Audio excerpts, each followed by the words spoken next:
जो भी लोग एसएससी सीजीएल 2024 की प्रिपरेशन कर रहे हैं इस वीडियो को पूरा एंड तक देख लेना। सीजीएल 2024 के लिए एक ओवरऑल स्ट्रैटेजी मैंने बताई थी, लेकिन आप लोगों ने इंग्लिश और मैथ्स के लिए एक डिटेल स्ट्रैटेजी मांगी, इसलिए मैंने आप लोगों के लिए एक डिटेल वीडियो बना दी है इंग्लिश की स्ट्रैटेजी के ऊपर। इसको फॉलो कर लेना।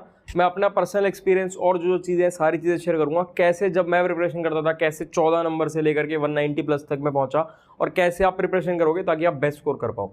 टारगेट बनाकर चलेंगे 130 नंबर का। देखो 135 नंबर का पेपर है, टारगेट तो वैसे आपको पूरा ही रखना चाहिए, लेकिन फिर भी हम कुछ लोग कहेंगे 130 बहुत ज़्यादा है। मैं तो कहूँगा 130 भी नहीं 135 का टारगेट रखना चाहिए, लेकिन कोई बात नहीं, हम फिर भी 130 का टारगेट लेकर चलेंगे, तभी कहीं ना कहीं 125 तक हम लोग पहुँच पाएंगे। इस वीडियो को पूरा देखना है आप लोगों को, पूरी स्ट्रैटेजी पूरी बुकलेट सारी शेयर कर दूंगा। जिनको सीजीएल के बारे में नहीं पता, सीजीएल एक वो पेपर है जो इसको मिनी आईएएस भी कहा जाता है, कुछ लोग इसको मिनी आईएएस भी बोलते हैं।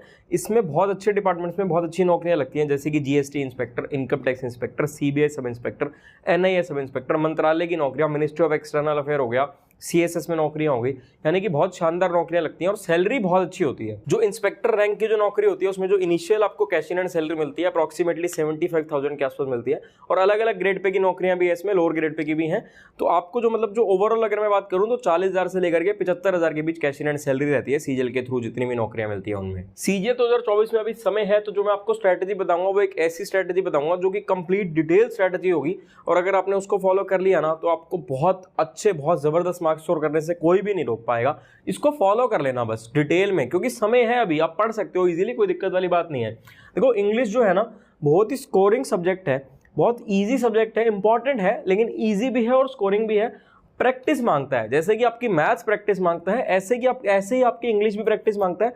वो प्रैक्टिस कैसे करनी है, कहाँ से करनी है, क्या बेस्ट रिसोर्सेज हैं, कैसे मैं पढ़ा था, आज की डेट में आपको कैसे तैयारी करनी है, वो सब मैं आपको बताने वाला हूँ। देखो इंग्लिश में क्या क्या चीजें होती हैं। इंग्लिश को अगर हम डिवाइड करें तो इसको वोकैब, रीडिंग कॉम्प्रिहेंशन और ग्रामर ऐसे डिवाइड हम कर सकते हैं। तो हम अलग अलग तैयारी लेकर चलेंगे इसके, ताकि हम ज्यादा अच्छे से तैयारी कर पाएं। सबसे पहले हम लोग बात कर लेते हैं ग्रामर की, क्योंकि जब कोई भी इंग्लिश की स्टार्टिंग करता है तो वो ग्रामर से ही स्टार्टिंग करता है इंग्लिश की। तो ग्रामर के लिए ना आपको चैप्टर वाइज तैयारी करनी है और उसकी प्रैक्टिस करते हुए चलनी है। तो वो चैप्टर वाइज तैयारी किस किताब से करनी है? मोस्टली जितने भी आपको टॉपर्स मिलेंगे सभी के सभी टॉपर्स इस एक ही किताब से पढ़े होंगे। ये नीतू मैडम की किताब है, नीतू सिंह मैम है, उनकी किताब है वॉल्यूम 1। मोस्टली टॉपर्स आपको इसी किताब से पढ़े हुए मिलेंगे। आपको भी इस किताब से जरूर पढ़ना है, इसमें जितने भी चैप्टर्स हैं सबको पढ़ना है, घोट लेना है किताब को। एक समय पर एक ही चैप्टर पढ़ना है, एक समय पर 10 चैप्टर नहीं पढ़ना। क्या सीक्वेंस लेकर चलना है वो सीक्वेंस में आप लोगों को डिस्कस कर दूंगा। और जब आप पढ़ रहे हो ना, पढ़ने के साथ साथ प्रैक्टिस भी बहुत जरूरी है। तो प्रैक्टिस के लिए तो इन चैप्टर्स के पीछे आपको सवाल मिलेंगे, और उसी के साथ साथ जो आपके लिए सबसे ज्यादा जरूरी है, समय बहुत है आपके पास, इस किताब का एक एक सवाल आपको प्रैक्टिस करना है। थोड़ी सी मोटी किताब जरूर है, आपको दिखने में हो सकता है मोटी लग रही होगी ये किताब, लेकिन आपको एक एक चैप्टर इसका करना है, कोई भी चैप्टर आपको छोड़ना नहीं है। बुक जितने भी बता रहा हूं सबका लिंक आपको डिस्क्रिप्शन में मिल जाएगा। एक सवाल करना है, कोई भी सवाल नहीं छोड़ना। किरण पब्लिकेशन की किताब है इंग्लिश की, और इसमें आपको सॉल्व पेपर मिलेंगे। अच्छा, कुछ लोग ना बोलते हैं कि उनको ना इंग्लिश बोलने में दिक्कत आ रही है। भाई बोलने में दिक्कत आ रही है वो एक अलग मैटर है। अभी बात हो रही है सीजीएल की, तो सीजीएल के लिए इंग्लिश ज्यादा अच्छी बोलनी आती हो ना आती हो कोई जरूरी नहीं है। अभी तो आपको जो इंग्लिश पेपर में जो सवाल आने हैं ना वो अच्छे आने चाहिए। इंग्लिश नहीं भी बोल पाते अच्छी, कोई भी दिक्कत वाली बात नहीं है, घबराना नहीं है। जो तरीका मैं बता रहा हूं उस तरीके को फॉलो करो, उस तरीके से आप लोग पढ़ते चलो। इंग्लिश अच्छी बोलो ना बोलो, लेकिन पेपर निकालो। अब बात हो गई अपनी ग्रामर की और प्रैक्टिस की। अब आ जाते हैं वोकैबुलरी पर, क्योंकि वोकैबुलरी बहुत ज्यादा लोगों को दिक्कत आती है। वोकैबुलरी के लिए डेली का टारगेट रखो, टारगेट रखोगे तभी कुछ कर पाओगे। डेली का टारगेट रखो 30 वर्ड्स का, कि मेरे को 30 नए वर्ड्स रोज सीखने ही सीखने हैं। एक नोटबुक बनानी है, उस नोटबुक में नोट डाउन करने हैं 30 नए वर्ड्स, और उनको ट्रिक से सीखना है या रूट वर्ड से सीखना है, रट्टा नहीं मारना। तो उसके लिए किताब है वर्ड पावर, न्यून पब्लिकेशन की। इसमें आपको 3000 सवाल सिखाए गए हैं लगभग, और ऑलमोस्ट सारे वर्ड्स रूट वर्ड से सिखाए गए हैं, और 2000 ऐसे वर्ड्स हैं जो वर्ड्स आपको डेफिनेशन से सिखाए गए हैं, और 1000 एडिशनल वर्ड्स हैं, और मोस्टली सारे वर्ड्स रूट वर्ड से सिखाए गए, रट्टा नहीं मरवाया गया।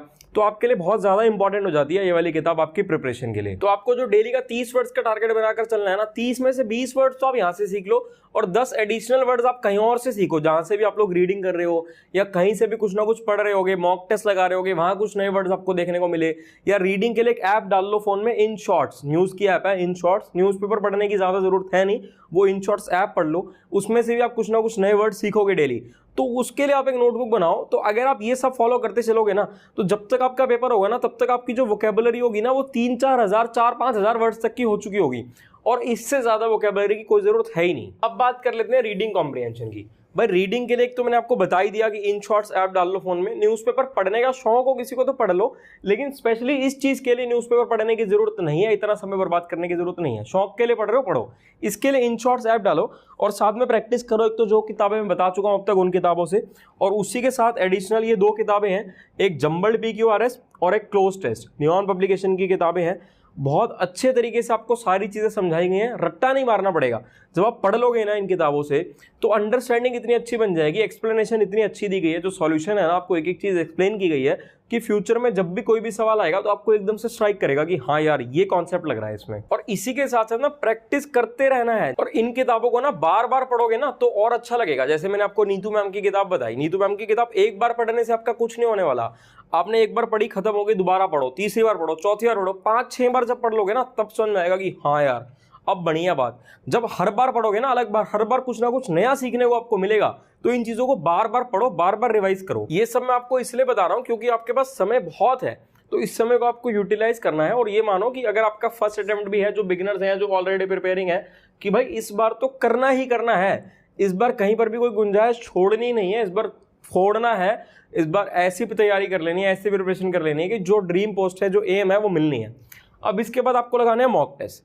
मॉक टेस्ट एक तो कंप्लीट मॉक टेस्ट लगाना है, एक सेक्शनल मॉक टेस्ट जरूर लगाना है, वो आपके लिए बहुत ज्यादा इंपॉर्टेंट हो जाते हैं, और उसका एनालिसिस करना है। और रिवीजन, जो ये सब आप पढ़ रहे हो ना, इसकी रिवीजन आपको डेली करनी है। जैसे मैंने बोला कि आपको 30 वर्ड्स डेली याद करने हैं, अब वो 30 वर्ड्स आपने डेली याद तो कर लिए, आपने मतलब पढ़ लिए, उसका ट्रिक बना लिया, समझ लिया, जो भी कर लिया, लेकिन भूल जाओगे ना। याद तभी रहेगा जब रिवाइज करोगे। और वोकैबुलरी के लिए ना ईशा मैम की वीडियोस देख लेना, हमारे इसी चैनल पर प्लेलिस्ट में जाना, वोकैबुलरी प्लेलिस्ट होगी। ईशा मैम ने जिस तरीके से वोकैबुलरी पढ़ा रखी है ना, एक बार पढ़ लोगे ना जिंदगी में कभी नहीं भूलोगे। तो भाई ये स्ट्रैटेजी जो मैंने बताई है इसको फॉलो कर लो, आपको कोई नहीं रोक पाएगा जबरदस्त स्कोर करने से। कोई भी डाउट होता है मुझसे पूछ लेना, मैं हूं। नेक्स्ट वीडियो किस टॉपिक पर चाहिए बता दो कमेंट सेक्शन में।